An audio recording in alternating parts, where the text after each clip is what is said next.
Sí fue declarada Patrimonio de la Humanidad por UNESCO en agosto del 2010, por ser una ciudad con palacios, templos y calles esplendorosas, y forma parte de la ruta Camino Real de Tierra Adentro que inicia en la Ciudad de México y termina en Chihuahua.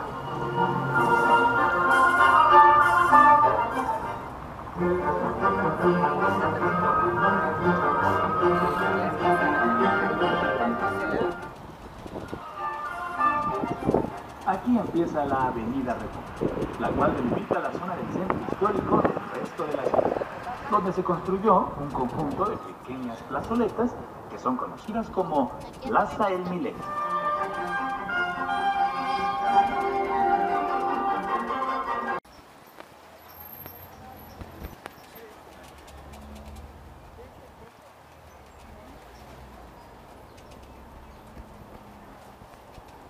Una breve introducción de los barrios. Cuando los españoles fundaron los pueblos de indios, los dividieron, sin mezclarlos, con el propósito de que hubiera armonía. Esto trajo como consecuencia que estos pequeños sectores desarrollaran su propia identidad y tradiciones patronales. Al transcurrir de los años, con el desarrollo y crecimiento de la ciudad, a todos se les retiró.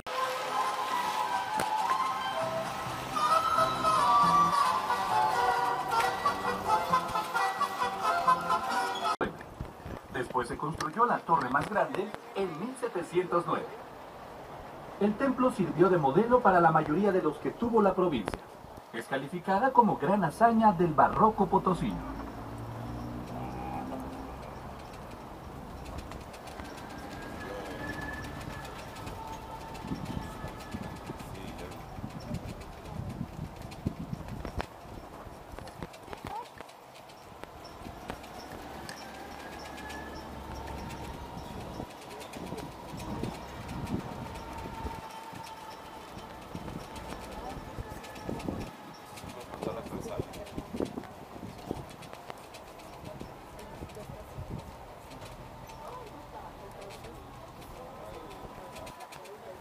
Aquí a su derecha vamos a observar lo que en la época del virreinato era la cárcel de mujeres.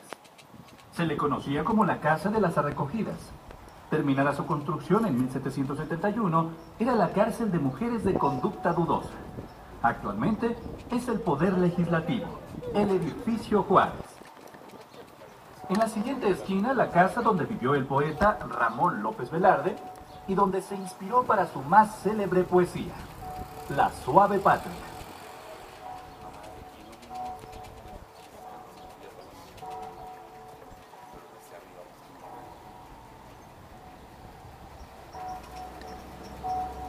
Ahora estamos ya en el primero de los 7 barrios, San Miguelito. Este barrio se fundó el 14 de abril de 1596 por indios tarascos a los cuales se les fueron concedidas 2.500 varas de tierra.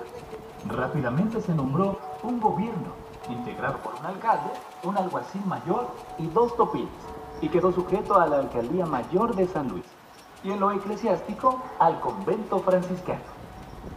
En 1821, al ser el arcángel San Miguel el santo de mayor veneración, se decidió rebautizarlo como Barrio de San Miguel, siendo hasta la actualidad popularmente conocido con cariño como Barrio de San Miguelito. San Miguelito se declaró villa en 1827 y llegó a ser la segunda más poblada con 5.330 habitantes. A partir de 1868 pasó a formar parte de la capital potosina en calidad de barrio.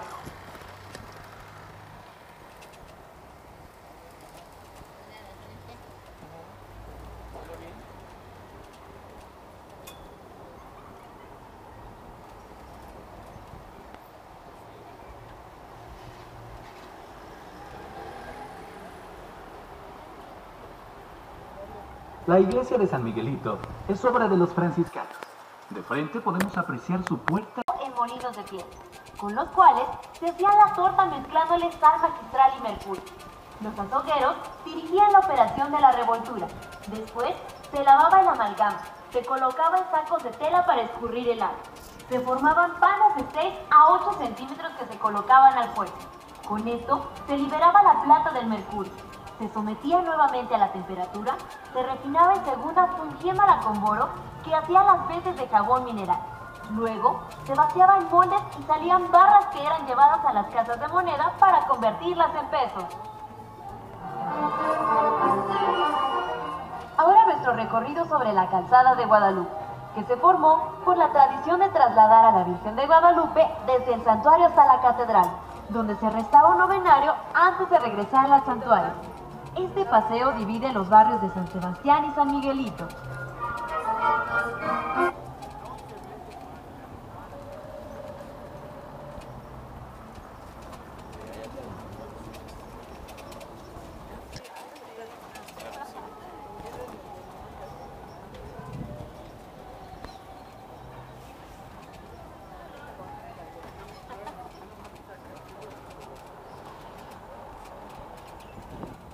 No sabíamos que estábamos en Santiago.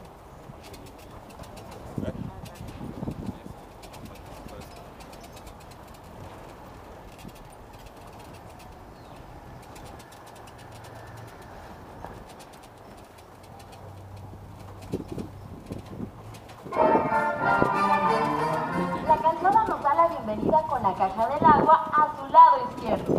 Es una estructura circular de cantera rosa, que denota la transición entre el barroco y el neoclásico, entre 4 macetones de azulejos que rematan en una piña de piedra. Esta estructura recibía el agua que bajaba del manantial de la Callada del Lobo en la sierra, mediante un largo acueducto. A un lado tenemos una escultura de un aguador, que era el encargado de abastecer el preciado líquido a las familias aledañas mediante grandes vasijas de barro llamadas chochocoles. Por su belleza, es el símbolo que identifica a la ciudad.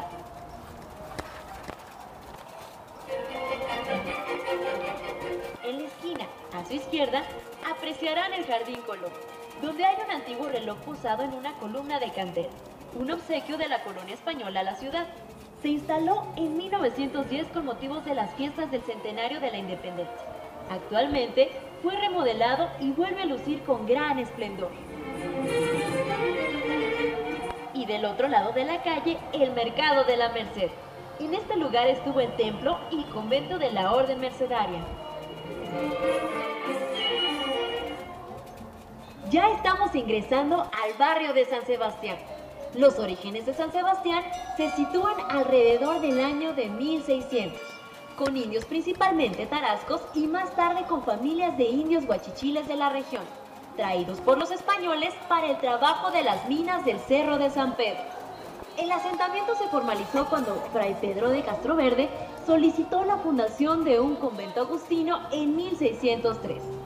Tiempo después, San Sebastián logró construir el actual templo a principios del siglo XVIII. Con esto, San Sebastián logró tener su propia iglesia y contó con su propio cura. Gracias a esto, San Sebastián fue uno de los barrios de indios más importantes, ya que a finales del siglo, su población compuesta principalmente de indios tarascos llegó a ser la más numerosa de los pueblos de indios de la ciudad. El duque de Alburquerque lo declaró pueblo en 1710. En el barrio de San Sebastián nacieron dos grandes actrices. La primera, actriz mexicana que trabajó en Hollywood y que fuera esposa del primer Tarzán del cine, Guadalupe Villalobos Vélez, mejor conocida como Lupita Vélez. Y también la actriz de la época del cine de oro mexicano, doña Silvia Derbez.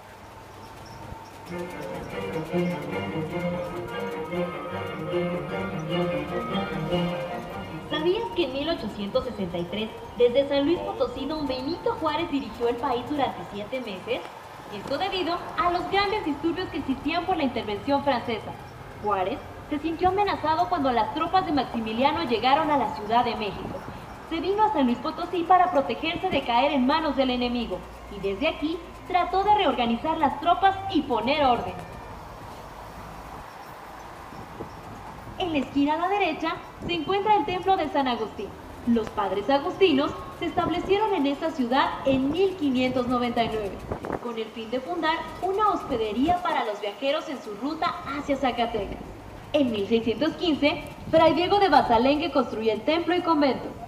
La actual iglesia con su torre barroca, de la que se dice que en un solo día los frailes recaudaron el dinero suficiente para su construcción, visitando a los ricos mineros y terratenientes de la ciudad. Se comenzó a construir a mediados del siglo XVIII.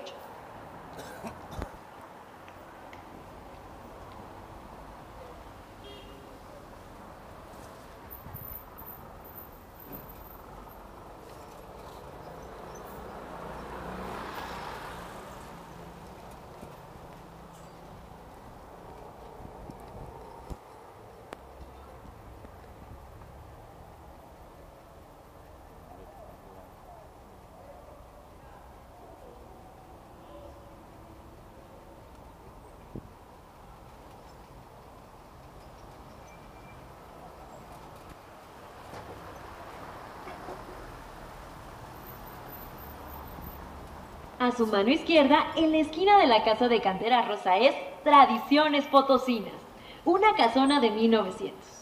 Tiene el objetivo de rescatar, promover y difundir la cultura a través de las tradiciones y costumbres potosinas.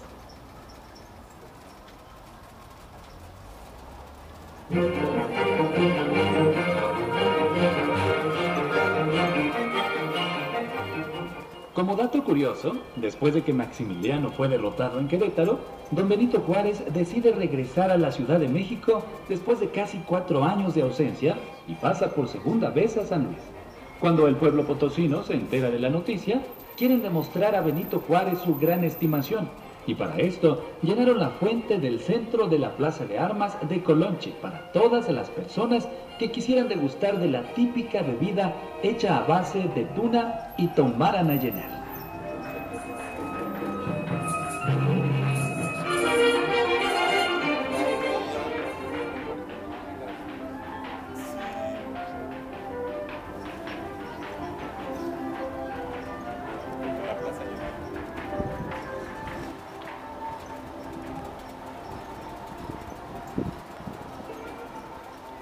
Ya en la esquina tenemos el Cine Teatro Alameda, producto del auge de la época de oro del cine mexicano, construido al estilo colonial en 1941.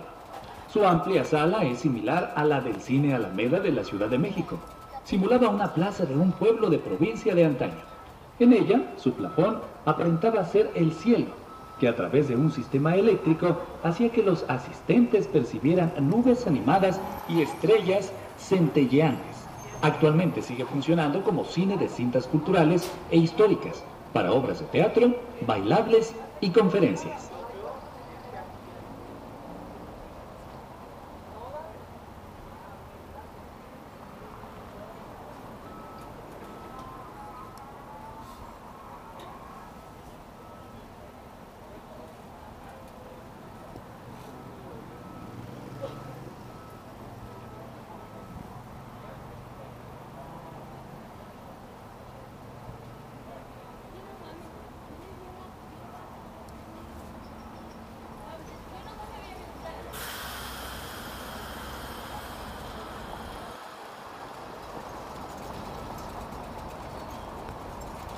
Nos encontramos a un lado de la Alameda que lleva el nombre de Juan Sarabia, potosino precursor de la Revolución Mexicana.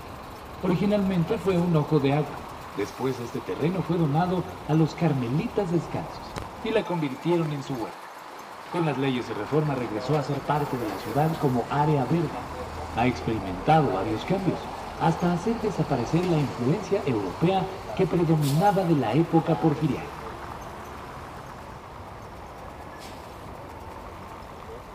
A un costado está el Santuario de San José. Su construcción fue iniciada por Sor Rosa Cerda de la Congregación de las Hermanas de la Caridad y la finalizó Cástulo Camacho el 19 de marzo de 1874. En marzo de 1985, con motivo del primer centenario, fue declarada santuario.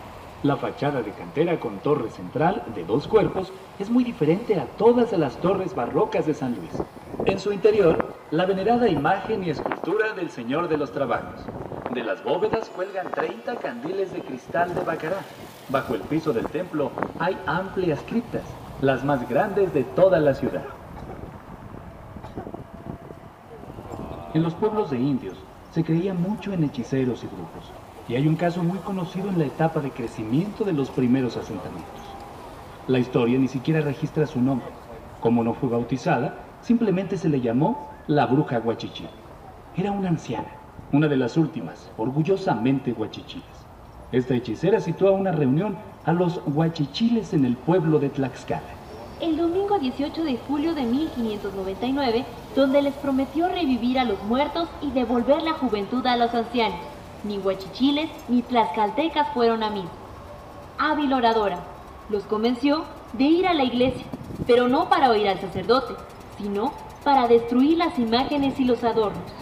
Luego, les dijo que deberían de ir a San Luis a matar a los invasores españoles, prometiendo vida eterna a los que lo hicieran. Los indios le creyeron por su fama de resucitar a los muertos y transformar a sus enemigos en coyotes o venados. No les duró el gusto. aunque sí atemorizó a los españoles. El procurador de justicia, don Gabriel Ortiz, viajó a Tlaxcala inmediatamente. Se abrió paso entre los asombrados indios y de los cabellos se llevó a la bruja. El abogado defensor basó su defensa en que la anciana estaba borracha, pero el esposo de la mujer comentó que ella se transformaba en agua, por lo que el temor de los españoles pudo más y ese mismo día, acusada de hechicería y de incitar a los indios a levantarse en armas, fue juzgada y ahorcada en el entonces pueblo de Tlaxcala. A mano derecha se encuentra el Museo del Ferrocarril Jesús García Corona. La ciudad de San Luis Potosí era uno de los principales lugares del Ferrocarril Nacional Mexicano, ya que estaba localizado a medio camino de la ruta México-Laredo.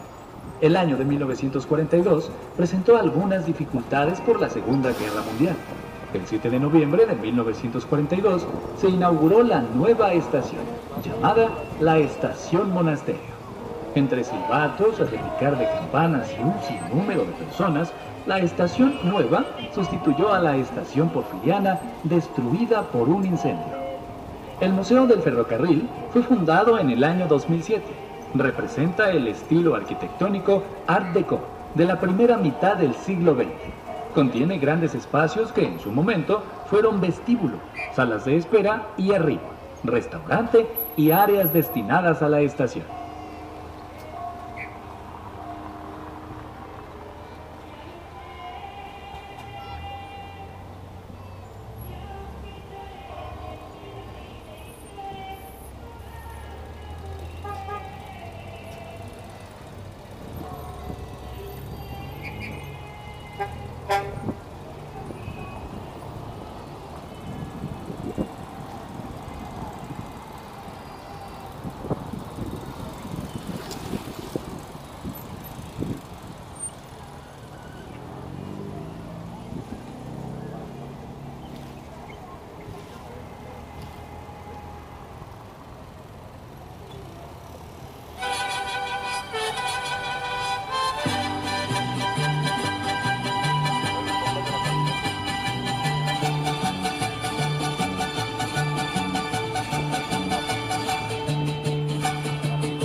La Plaza del Carmen, donde tenemos varias construcciones antiguas de cantera, como la del Templo de Nuestra Señora del Carmen, que inició su construcción en 1749 y se construyó en el mismo lugar donde estaba la primitiva iglesia.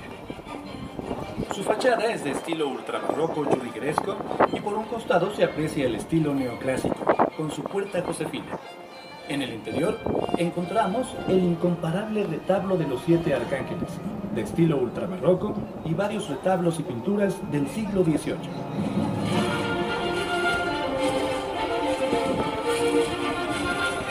Y a un lado del templo tenemos el Museo del Virreinato.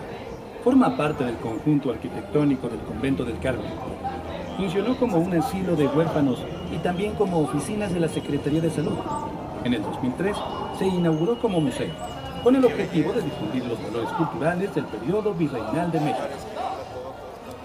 Y al fondo, el edificio blanco con columnas acanaladas es el Teatro de la Paz. Fue parte del Convento del Carmen de estilo neoclásico. Fue construido por el arquitecto José Noriega en 1889. Su cúpula fue hecha en Francia a petición del presidente Porfirio Díaz. Sus columnas estilo corintio son un símbolo emblemático de San Luis. En su interior hay murales de mosaicos de Fernando Leal, que hace ovación a la historia del teatro. En este lugar se presentan obras de teatro, ópera, música, danza, entre otros. Es uno de los 4 principales teatros de México.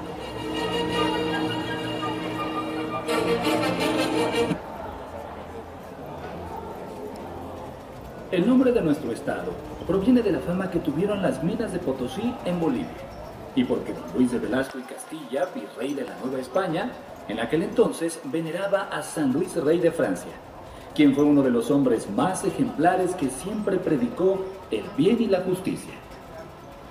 También tuvimos otros nombres como San Luis de Mexquitic, ciudad de San Luis Minas del Potosí, San Luis de la Patria y Ciudad de los Jardines. A su mano derecha, el Jardín San Juan de Dios. En él se encuentra el Museo Federico Silva de Esculturas Contemporáneas. En este lugar estuvo el convento, parroquia y hospital de la Orden de los Juaninos durante la época del virreinato. Parte de la iglesia de San Juan de Dios prestó servicios de salud a la gente. El hospital era atendido por los hermanos juaninos, establecidos a principios del siglo XVII.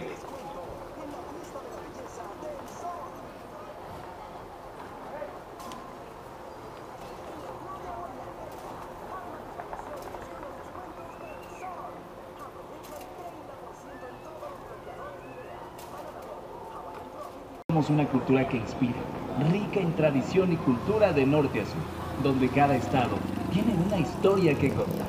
San Luis ha contado la suya. Aquí les vamos a bajar, porque ya para allá ya se... Me debe media hora, ¿eh? Ya se la bajo.